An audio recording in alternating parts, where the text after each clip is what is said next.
Auzubillahiminasyaitonirrajim. Bismillahirrahmanirrahim.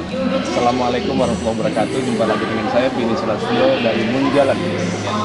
Jadi kita ada vlog baru untuk mendengarkan petuah, nasihat dan pemikiran dari sahabat-sahabat yang ada di Indonesia.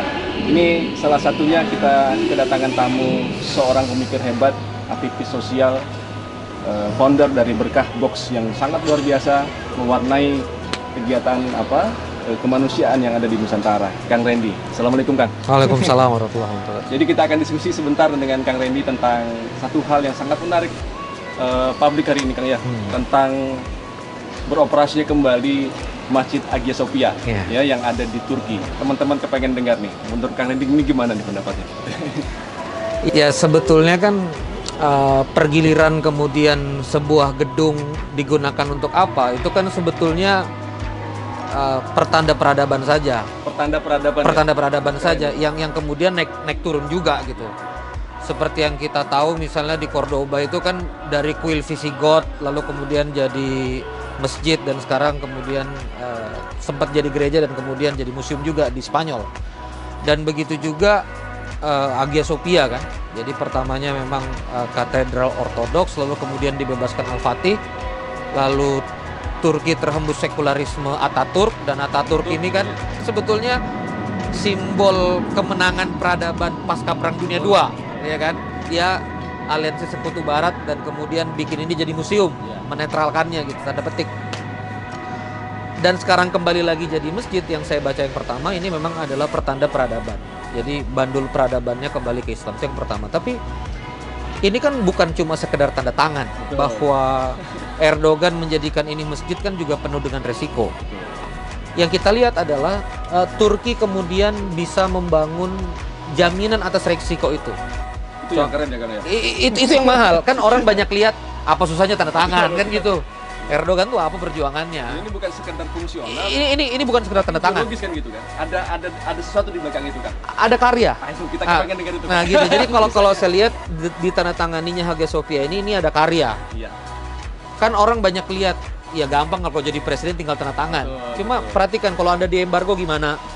Kalau alat militer Anda nggak disuplai lagi gimana? Katanya banyak juga yang nggak sepakat ya? Ya, dunia jelas nggak sepakat. Dunia jelas nggak sepakat. Yunani, Eropa, dan dia melawan UNESCO. Gitu, kan?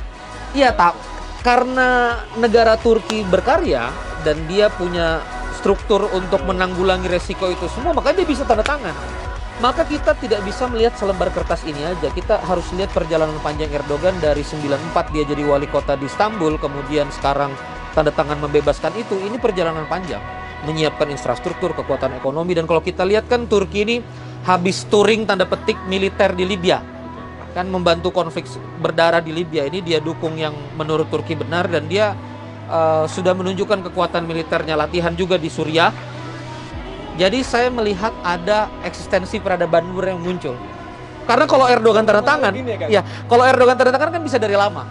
Ini kayaknya ada harapan baru di tengah orang kena COVID nih kan? Iya. Tiba-tiba ada harapan baru. Cerdas betul orang ini. Cerdas gitu. betul. Maka kemudian kira-kira gimana, Kang? Ini apakah ini sekedar peristiwa biasa atau peristiwa peradaban nih, Kang? Menurut Kang Randy ini. Kita dengar nih, Kang. Keren pasti ini. Nahdlatul Ulama, NU, Ahmad Dahlan itu kemudian juga dengan Muhammadiyahnya rising di etapa 1900-an. Itu karena ada uprising Ikhwanul Muslimin dan Jemaat Islam di Timur Tengah. Dan kemudian ini bulutinnya kemana-mana, dan kemudian jadi Nahdlatul Ulama dan Muhammadiyah di Jawa. Karena apa? Karena ada modernitas dalam semangat berislam bahwa sekuler ini perlu dilawan. Artinya kebahagiaan kaum muslim di awal 1900-an itu punya dampak luar biasa. Dan hari ini Erdogan memasukkan kebahagiaan itu di setiap hati kaum muslimin.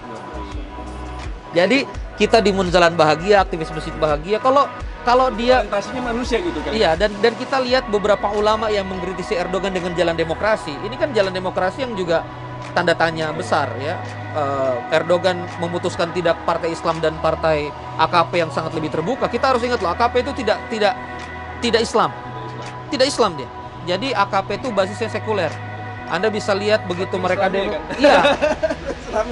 Iya, tapi kemudian hari ini semua yang kemudian anti dengan Erdogan dari lapis kaum muslimin, kita lihat bagaimana video Ustadz Budi Asyari yang sekarang 300.000 itu menunjukkan Erdogan doing something. Dan yang menarik adalah di Twitter yang bahasa Arab, next Al-Aqsa. Jadi Menurut saya that's the point. ada yang menarik nih Kang.